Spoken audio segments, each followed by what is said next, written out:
Hello friends, आप सबका स्वागत है मेरे चैनल ऋषभ नॉलेज हब में। तो आज मैं आपको एक एक्सेल फॉर्मूला के बारे में बताऊंगा। जैसे कि अगर आपने उसको किसी भी फॉर्मेट में, किसी भी सेल में आपने कोई भी वर्ड लिखा हुआ है जो कि मतलब प्रॉपर फॉर्मेट में नहीं है, मतलब हो सकता है वो कैपिटल लेटर्स में हो या पूरा ही स्मॉल लेटर्स में हो, तो कैसे आप उसको प्रॉपर फॉर्मेट में कन्वर्ट कर सकते हैं। चलिए आज जानते हैं। एक एक्सेल खोल लेते हैं। पहले हम लोग एक्सेल ओपन करेंगे।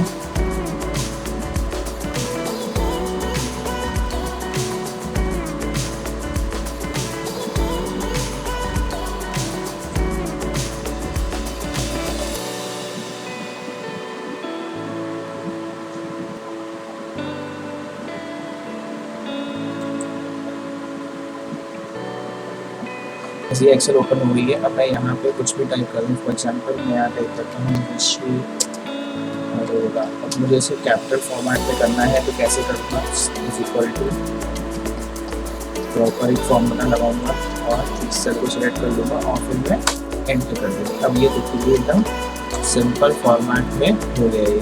तो आई होप आपको छोटी जानकारी समझ में आई होगी। तो प्लीज़ मेरे चैनल को सब्सक्राइब करिए, लाइक करिए और इस वीडियो को शेयर करिए। फिर मिलते हैं एक नई वीडियो के साथ। God bless you all.